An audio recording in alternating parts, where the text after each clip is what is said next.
सभी दोस्तों का बहुत बहुत स्वागत है। दोस्तों, आज के वीडियो में आपको दो महत्वपूर्ण जानकारी जानने को मिलेगी। पहला, भगवान महात्मा बुद्ध का अनमोल विचार और दूसरा, स्वास्थ्य से संबंधित बहुत ही महत्वपूर्ण जानकारी।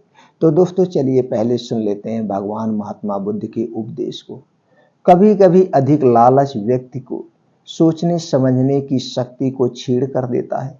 ऐसा ही कुछ हुआ उस मछुआरे की लालची पत्नी के साथ। लालच से भरी कथा सुनाते हुए भगवान बुद्ध ने अपने शिष्यों से कहा, एक समय की बात है, सागर के मध्य में एक द्वीप पर एक टूटी फूटी झोपड़ी थी, जिसमें एक मछुआरा अपनी पत्नी के साथ रहता था। मछुआरा नित्य जाल लेकर सागर तट पर जाता और मछलियां पकड़ कर लाता। वह जो भी मछलियां पकड़ता सिर्फ निर्वाह के लिए ही होती थी। मछुआरा बड़ा ईमानदार और मेहनती था। एक दिन उसने अपना जाल डाला और जब उसे खींचा तो उसे कुछ भारी सा महसूस हुआ। वह मुश्किल से जाल को खींच पा रहा था, पर जाल को बाहर निकालने पर उसने देखा कि उसमें सिर्फ एक छोटी सी सुनहरे रंग की मछली थी। लेकिन वह कोई साधारण मछली नहीं थी। वह मनुष्य की आवाज में बोली, हे मानव, मुझे मत पकड़ो, मुझे नीले सागर की गहराइयों में ही रहने दो। मैं तुम्हारा उपकार कभी नहीं भूलूंगी। तुम्हारी यदि कोई इच्छा हो तो बताओ, मैं उसे पूरा करूंगी। यह सोचकर मछुआरा सोच में पड़ गया। उसने कहा, मुझे तुमसे कुछ नहीं चाहिए, जाओ निर्भय होकर नीले सागर में ही विचरण करो। यह कहकर उसने मछली को वापस सागर के जल में ही छोड़ दिया। जब वह घर लौटा तो उसकी पत्नी ने पूछा, आज कितनी मछलियां पकड़ी? वह बोला, कुछ नहीं, आज तो सिर्फ एक छोटी सी सुनहरी मछली जाल में फंसी थी, जिसे मैंने वापस सागर में ही छोड़ दिया। वह मनुष्य की आवाज में बोल रही थी, मुझे छोड़ दो, बदले में कोई इच्छा हो तो बताओ, मैं उसे पूरा करूंगी। मैंने उससे बदले में कुछ भी नहीं मांगा और उसे छोड़ दिया। मछुआरे ने कहा। यह सुनकर उसकी पत्नी क्रोधित होकर बोली, अरे मूर्ख, भाग खुलने का एक अच्छा अवसर आया था, तुमने उसे व्यर्थ में ही जाने दिया। कम से कम खाने के लिए रोटी तो मांग ली होती, उससे मांग ली होती, पेट तो भर जाता। सारा दिन सुबह से रात तक वह उसे भरा बुला कहती रही, सुनाती रही। आखिर मजबूर होकर मछुआरा सागर तट पर सुनहरी मछली से रोटी मांगने के लिए गया।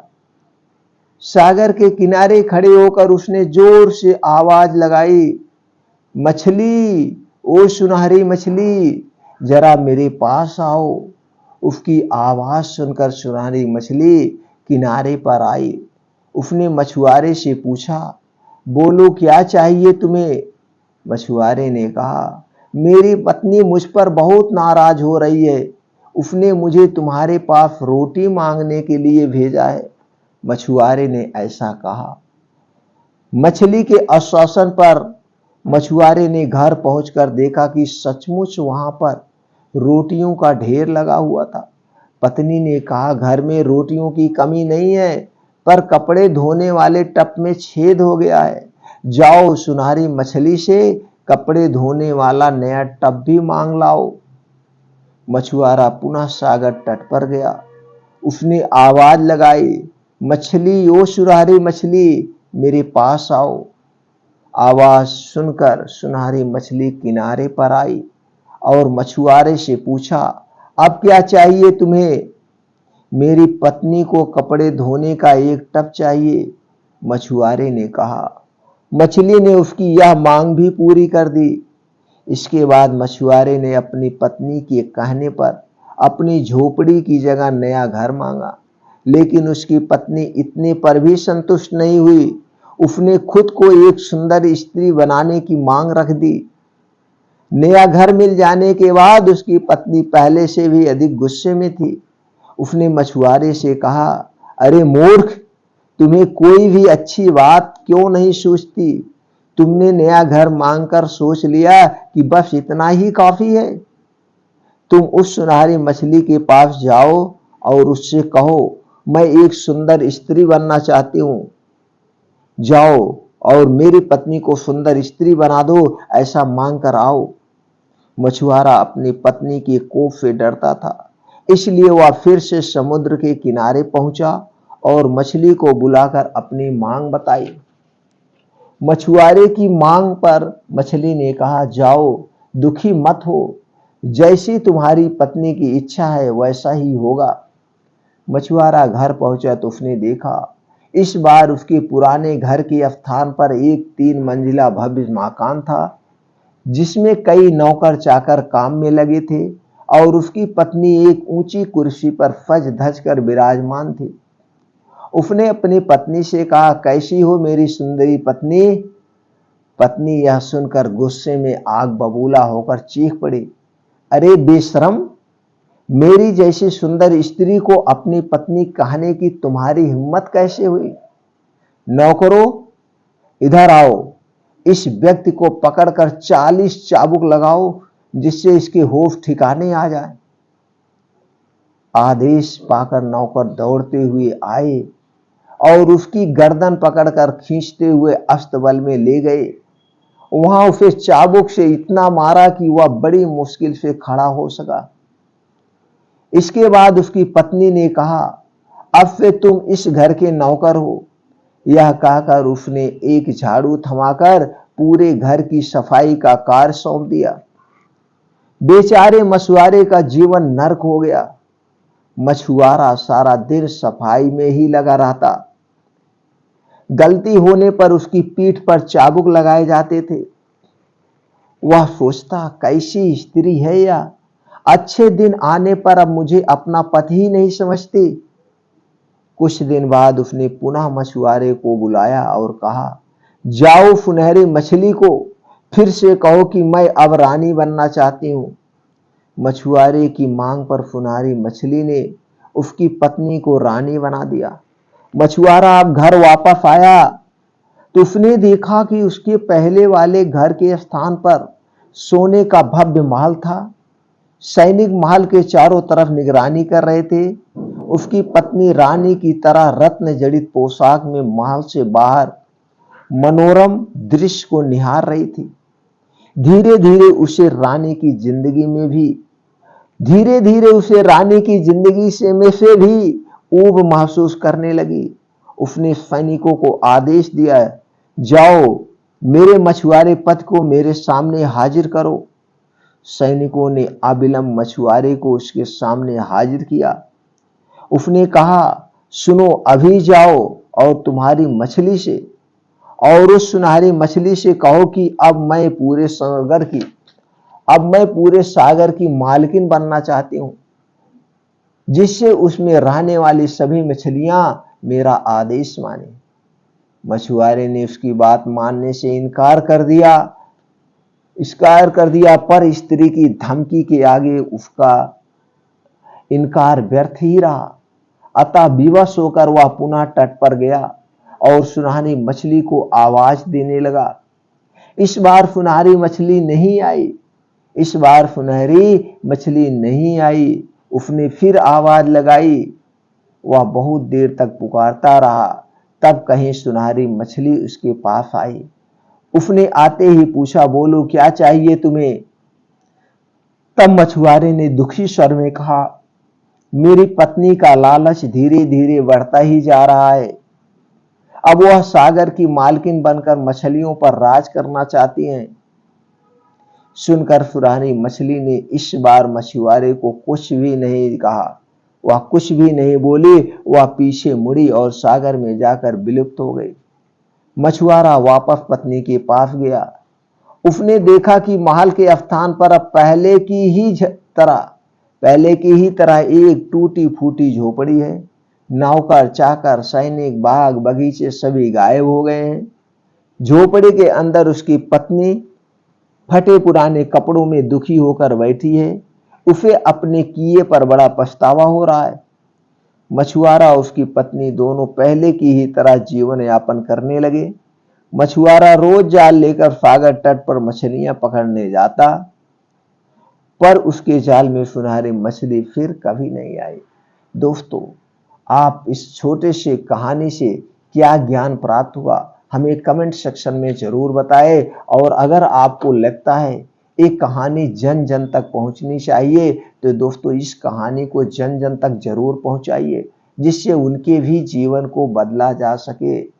और उनका जीवन जब बदलेगा दोस्तों, उनके जीवन में खुशियां आएंगी। तो दोस्तों उनकी थोड़ी बहुत खुशी ब्रह्मांड के माध्यम से आपको जरूर मिलेगी।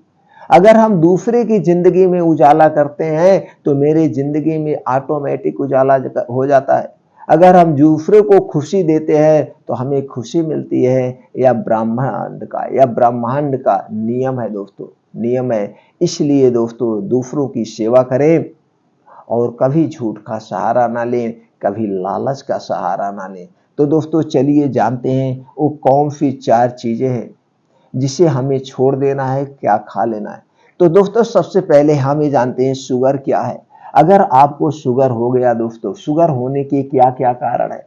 दोस्तों शुगर होने का एक कारण नहीं है, शुगर होने के बहुत सारे कारण हैं।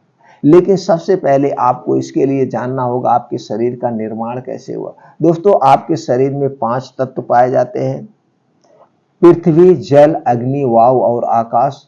और आपके शरीर में 3 दोष पाया जाता है, वात दोष, पित्त दोष और कफ दोष। 5 तत्व और 3 दोष का आपस में एक दूसरे से पूरक संबंध है।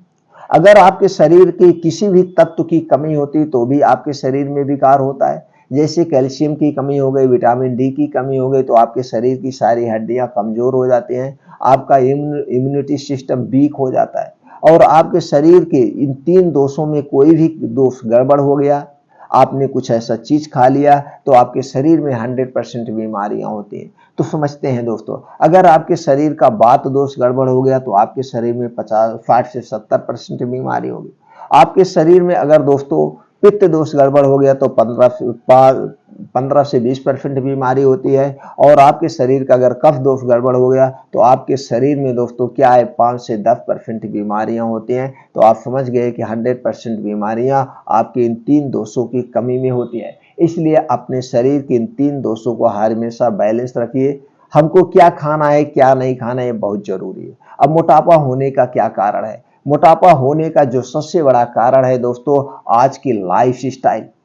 आप अपने लाइफ स्टाइल को चेंज करिए, खाना खाने के नियमों का पालन करिए, पानी पीने के नियमों का पालन करिए, और योगा, प्राणायाम, मेडिटेशन, ये जो प्रकृति के नियम है इसे अपने डेली दिनचर्या में लाइए और चिंता मुक्त जीवन जीजिए। तभी इससे उद्धार मिल सकता है, वरना पूरी जिंदगी आपको दवा खाना पड़ेगा। ये कारण हो गया। अब मोटापा क्यों आता है, तो जब आपका खान पान डिस्टर्ब है, दिनचर्या डिस्टर्ब, मोटापा आता है। मोटापा आता है। बाकी शुगर, ब्लड प्रेशर, ये जितनी बीमारियां, गैस, एसिडिटी, ये जितनी बीमारियां हैं, ये सारी बीमारियां कोई बीमारी है ही नहीं। टोटल पे टोटल आपकी वजह से आपके शरीर में बीमारियां हैं। और यही बीमारी से आज पूरा देश, पूरा विश्व पीड़ित है, सब लोग। क्योंकि वो ना तो खाने की आदत छोड़ रहे हैं, ना तो खाने की आदत में कोई सुधार कर रहे हैं। मैं जो आज नियम बता रहा हूं, इस नियम को सिर्फ और सिर्फ 21 दिन आप फॉलो कर लीजिए। मैं ज्यादा दिन की बात नहीं कर रहा, 21 दिन।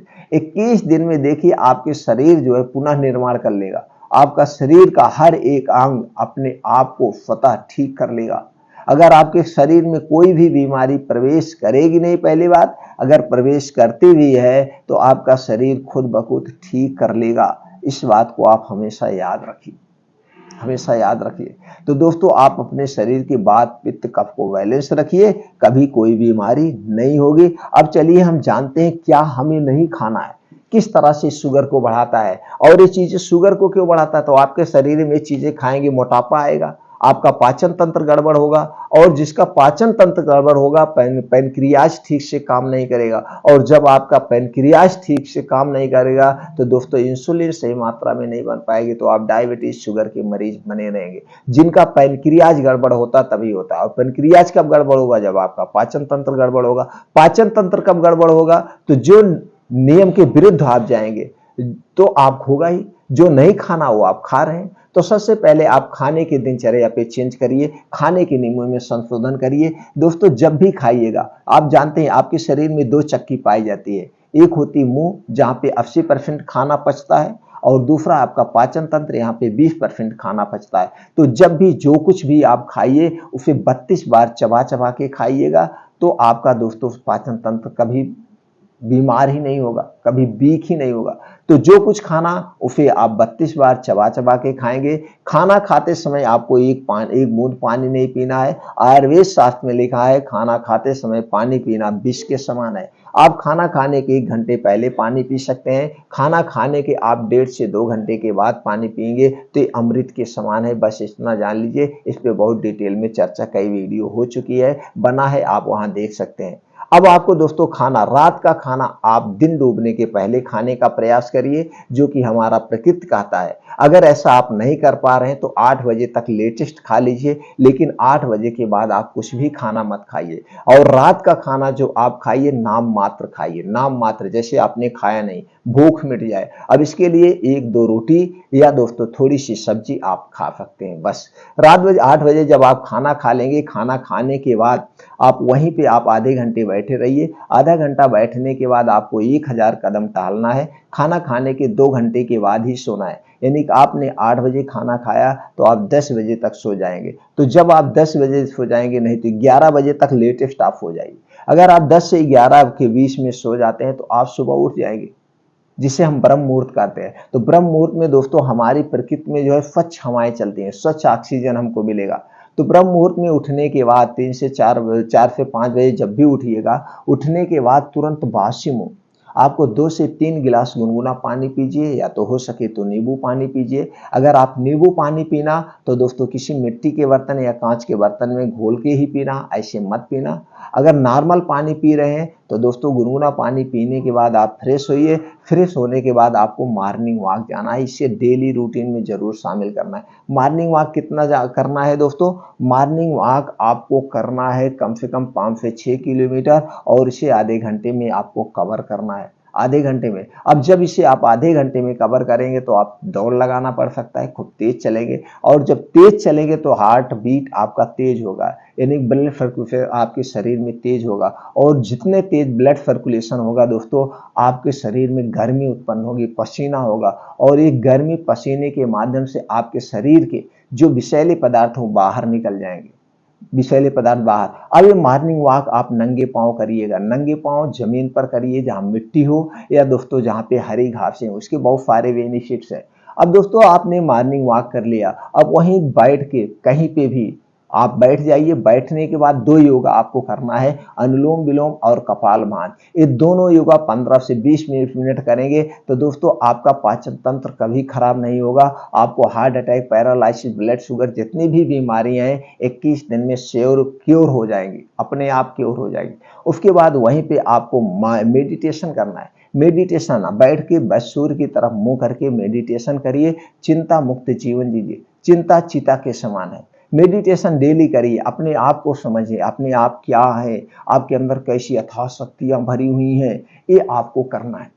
तो जब आप इतना काम मेडिटेशन कर रहे हैं, मेडिटेशन करने के बाद अब आप जब घर पे आए, तो घर पे आए अब आप जो भी नाश्ता करना है वो आप नाश्ता करेंगे। और उसके बाद दोस्तों आपको क्या करना है, आपको क्या करना है, पानी पीने के नियमों का जरूर पालन करिएगा। खाना और पानी एक साथ आपको नहीं लेना है, दोनों आपको नहीं लेना है। दोनों में खाने पीने में 1.5 से 2 घंटे हमेशा आप डिफरेंट रखिएगा। पानी खाना एक साथ मत रखिए। अब चलिए अब जानते हैं आपको क्या नहीं खाना है, फिर जानते हैं क्या क्या खाना है। खाने में सबसे पहले आपको छोड़ना है दोस्तों चीनी। चीनी में सल्फर होता है या एसिडिक होता है। आप अगर चीनी खा रहे हैं तो इसके पचाने में आपके पाचन तंत्र को 7 से 8 घंटे लगता है। वहीं पे अगर आप सलाद वगैरह ले रहे हैं 3 से 4 घंटे में पच जाता है। अनाज ले रहे हैं तो अनाज भी 6 से 7 घंटे पचने में लगता है। तो सबसे ज्यादा क्या पचता है, सबसे ज्यादा नेचुरल चीजें पचती है, जैसे सलाद हो गया, फल फूल हो गया, हरी साग सब्जियां हो गई, जल्दी पचते हैं। तो आप खाने में चीनी से बनी हुई कोई भी वस्तु नहीं लेंगे, इसे पचाने में पाचन तंत्र को बहुत मेहनत करनी पड़ती है। और दूसरी चीज है मैदा। मैदा तो बनता है गेहूं के आटे से, बनता गेहूं के आटे से, लेकिन दोस्तों इस पे ऊपर की लेयर निकाल ली जाती है। जब ऊपर की लेयर निकाल ली गई, इसमें बचा क्या? वेस्ट बचा, चिकना बचा। और जितना भी आप चिकनी वाली चीजें खाएंगे, ये आपके आंतों को बीमार बना देती है। तो इसलिए मैदा से बनी हुई कोई चीज नहीं लेना है। रिफाइन किया हुआ तेल और डालडा, ये दोनों चीजें नहीं लेना है। पैकेट बंद खाना और डिब्बा बंद खाना, पैकेट बंद सामान हमें कुछ भी यूज नहीं करना है। ये सारी चीजें किससे बनती है? मार्केट में जितने 80% मिठाइयाँ हैं, कोई खाने की चीजें, सब इन्हीं चीजों से बनता है। और ये चीजें आपको नहीं खाना है। अब ये सारी चीजें किससे बनेगी? ब्रेड, टोस्ट, समोसा, आइसक्रीम, मिठाई किससे बनती है? मैदे से, चीनी से और रिफाइन में छाना जाता है। और दोस्तों हमारा स्वाद बढ़ाने के लिए इसमें कुछ आर्टिफिशियल क्या डाला जाता है? कुछ प्रिवेंटिव डाले जाते हैं सुरक्षित रखने के लिए, और कलरफुल बनाने के लिए इसमें डाला जाता है आर्टिफिशियल कलर, और हमारा स्वाद बढ़ाने के लिए इसमें कुछ बेस डाला जाता है। जितनी चीजें डाली जा रही हैं और जितनी चीजों से बन रहा है और जो प्रोसीजर अपनाया जा रहा है इसे बनाने के लिए, ये सारी चीजें हमारे स्वास्थ्य के लिए हानिकारक है। इसलिए इसे आज से अभी से आप छोड़ दीजिए।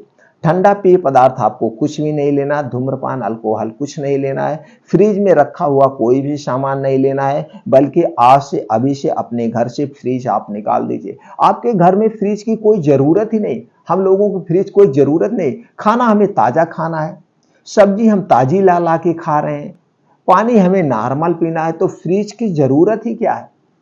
फ्रिज की जरूरत ही क्या रही? दोस्तों ये रोग का सबसे बड़ा कारण है फ्रिज को अभी से हटा दीजिए। अब हमें ठंडा पानी पेय पदार्थ क्यों नहीं लेना है? दोस्तों आपके शरीर का तापमान, सबके शरीर का तापमान 35 डिग्री सेल्सियस होता है, 35 डिग्री। अब जब अंदर से आपका शरीर गर्म है, ऊपर फिर ठंडी चीज आप पिएंगे, तो दोस्तों क्या होगा? उल्टा रिएक्शन होगा। इसे हम एक एग्जाम्पल से समझते हैं। आप लोहा है, लोहा गर्म है, उस पर आप पानी 2 बूंद डालेंगे तो क्या? छन्न की आवाज आएगी। और जब वो ठंडा हो जाए तो आप उस पर अपनी अंगुली रगड़िए। जब आप उस पर अपनी अंगुली रगड़ेंगे तो आप देखेंगे कुछ ना कुछ पदार्थ उसमें से निकलता है, आपकी अंगुली में लगेगा। उसी तरह से हमारा पाचन तंत्र है। जब आप ठंडा पानी पीते हैं तो अंदर पानी ठंडा जाता है, वहां पे भी छन्न की आवाज आती है, लेकिन उसे हम आप नजरअंदाज कर रहे हैं, उसे हम आप नहीं सुन पा रहे हैं, जिससे आपका पाचन तंत्र हमेशा बीमार बना रहा है। तो आपको नॉर्मल पानी पीना है, टेम्परेचर के हिसाब से पानी पीना है। हाँ, कोई डॉक्टर अगर आपको बताया है कि हाँ, किसी किसी पेशेंट को बताया जाता है कि भाई आपको इस कंडीशन में आपको बर्फ लेना है, इस कंडीशन में आपको ठंडा चीज लेना है, तो उस समय आप उतना दिन लीजिए। बाकी आयुर्वेद हमारा यही कहता है, आप अपने शरीर के टेम्परेचर के हिसाब से ही यूज करेंगे तो आप हमेशा स्वस्थ व निरोग बने रहेंगे। अगर आप अपने पाचन तंत्र को मजबूत रखना चाहते हैं तो हमेशा 24 घंटा गुनगुने पानी का प्रयोग करिए, आपको कभी गैस एसिडिटी नहीं बनेगी। तो दोस्तों ये चीजें अगर आप अवॉइड करते हैं तो गैस एसिडिटी नहीं बनेगी। अगर आप ये चीजें खाते हैं तो गैस एसिडिटी, अब गैस एसिडिटी जब आपको बनती है तो यही गैस एसिडिटी धीरे धीरे बनते हुए रक्त की एसिडिटी हो जाती है। और जब रक्त में एसिडिटी बनती है तो यही रक्त की एसिडिटी जाकर रक्त में जमा होती है, जिससे heart attack, blood pressure, blood sugar, cholesterol का बढ़ना, मतलब अटैक आना, ये सारी बीमारियां इसी के कारण होता है। तो दोस्तों आप अपने पाचन तंत्र को मजबूत बनाइए। ये सारी चीजें आप अभी से, आज से ही आप छोड़ देंगे। अगर ये चीजें छोड़ दिए तो जान लीजिए आपका शरीर 50% क्या 80% निरोगी हो गया। अब आपको लेना क्या है? हरी साग सब्जियां खूब खाइए। जितना आप हरी साग सब्जियां खाएंगे उतना आप स्वस्थ व निरोग रहेंगे। नेचुरल चीजें आप खाने का प्रयास करिए। अनाज आप 24 घंटे में एक बार खाइए। और अनाज खाने का समय का क्या है दोस्तों? अनाज खाने का शुद्ध सबसे अच्छा समय, प्राचीन समय जो है, सूर्योदय के 2.5 से 3 घंटे के बाद। जैसे मान लीजिए सूर्योदय 7 बजे हो रहा है तो 9:30-10 तक आप भर पेट अनाज वाला खाना ले सकते हैं। इसके बाद दिन भर में एक आध बार आप सलाद ले लीजिए, एक आध बार आप फल फूल ले लीजिए, बाकी फिर अनाज आप अगले दिन सुबह इसी समय खाइए। रात का खाना तो खाइए नहीं, खाना है तो सूर्य डूबने के पहले आप ले लीजिए। तो हरी साग सब्जियां खूब लीजिए। आपके खाने में 70% खाना जो है सजीव होना चाहिए। 30% में दोस्तों 10% हमेशा खाली रखिए। आप 20% निर्जीव वस्तुएं खा सकते हैं, नहीं तो निर्जीव वस्तुएं मत खाइए। निर्जीव में क्या हो गया? Toffee, biscuit, bread, toast, ice cream, ये सारी चीजें क्या है? समोसा, पकौड़ी, ये क्या है? निर्जीव। बनी तो नेचुरल चीजें हैं, लेकिन इसे प्रोसीजर किया जाता है। जब प्रोसीजर किया जाता है तो इसमें की सारे न्यूट्रिएंट्स नष्ट हो जाते हैं। तो ज्यादा से ज्यादा फजी हुई वस्तुएं लीजिए, ज्यादा से ज्यादा सात्विक भोजन करिए। तो आप समझ गए, मल्टीग्रेन आटे का प्रयोग करिए, मिक्स दाल का प्रयोग करिए, बीन्स का प्रयोग करिए, ओट्स का प्रयोग करिए, दलिया का प्रयोग करिए। डेयरी प्रोडक्ट लीजिए तो घर का लीजिए, बाहर का डेयरी प्रोडक्ट आप मत लीजिए। ये सारी चीजें आपको नुकसान ही करेंगे, फायदा नहीं करेंगे।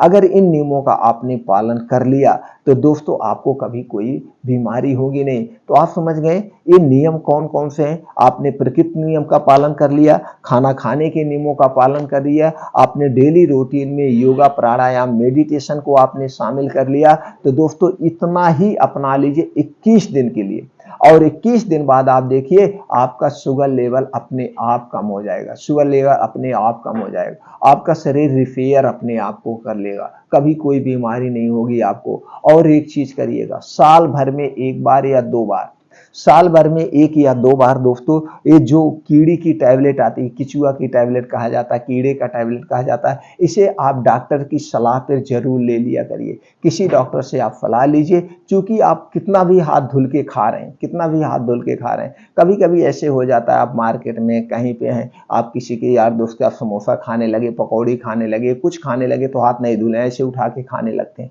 तो कुछ न कुछ कीड़े, वायरस आपकी गंदगी पेट में जाते हैं, जो पेट में छोटी छोटी कीड़ियां हो जाती है। तो किसी भी डॉक्टर से संपर्क करके आप साल भर में 1 बार कीड़ी का टैबलेट जरूर खा लिया करिए। फिक्स करिए, चाहे नया साल लगे तब खाइए या साल का अंत होने में खाइए, एक समय निर्धारित कर लीजिए, उस समय जरूर प्रयोग करिए। इससे आपके आंतें हमेशा सुरक्षित रहेंगे। अब इतना नियम आपने अपना लिया तो दोस्तों आप हमेशा फिट रहेंगे। चलिए दोस्तों, अब हम बताते हैं कौन सी वो 6 चीजें हैं जो आप 4 चीजें खाएंगे जिससे आपका अगर शुगर है तो कम हो जाएगा, नहीं शुगर है तो इसे आप खाते रहेंगे तो आपको पूरे भविष्य में शुगर भी नहीं होगा, आपके शरीर की इम्यूनिटी सिस्टम स्ट्रांग बनी रहेगी। क्या है दोस्तों, मेथी दाना लेना है। ये जितने बीन्स हैं बड़े शक्तिशाली हैं। मेथी दाना आपको लेना आधा चम्मच, अलसी का बीज 1 चम्मच, कद्दू का बीज 1 चम्मच, बादाम 6 से 8 पीस, किशमिश 15 ग्राम, मूंग, ये साबुत मूंग 25 ग्राम। ये सारी चीजें लेने के बाद खूब अच्छी तरह से आपको धुलना है। धुलने के बाद किसी मिट्टी के बर्तन में इसे रात को भिगो दीजिए और इसे आपको सुबह लेना है। जब योगा मेडिटेशन करके आएंगे, खाली पेट बैठकर चबा चबा के आपको खाना है।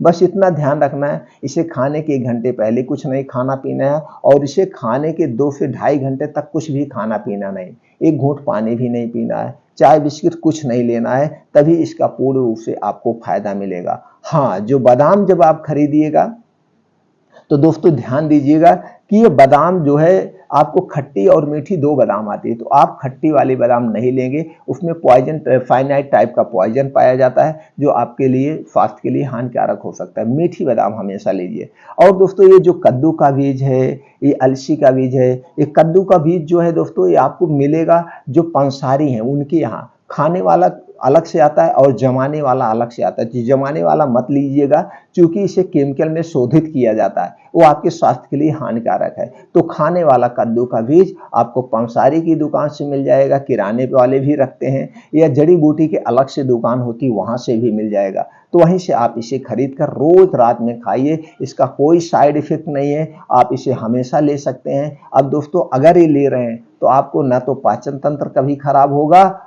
और ना तो आपको शुगर कभी होगा, ये चीजें, लेकिन उस नियमों का आपको पालन करना होगा, हर एक नियम को। और दोस्तों हमने एक सलाद का कॉम्बिनेशन बनाया है। इस सलाद को अगर आप डेली ले रहे हैं, एक प्लेट डेली ले रहे हैं, और इसकी लागत 5-6 रुपए नहीं 10 रुपए, 10 रुपए का यह एक प्लेट 100 बीमारियों से आपको बचाएगा। इसमें वो सारे पोषक तत्व पाए जाते हैं जो आपके शरीर को रिक्वायरमेंट है। अब इसमें क्या क्या है, कितनी मात्रा में है, ये जान लेते हैं, फिर इसके हम फायदे जान लेते हैं। दोस्तों इसमें आपको लेना है गाजर 100 ग्राम, चुकंदर 50 ग्राम, अदरक 3 से 4 इंच का 1 टुकड़ा, टमाटर आप ले सकते हैं 50 ग्राम, इसमें प्याज भी ले सकते हैं आप 50 ग्राम, जीरा का पाउडर लेना है आपको आधा चम्मच, भुना हुआ जीरा का पाउडर आधा चम्मच, पुदीना की 8 पत्ती लेना है, धनिया की कुछ पत्ती आप इसमें डाल दीजिएगा और स्वादानुसार काला नमक इसे डाल दीजिएगा। अब एक प्लेट आपका ये तैयार हो गया।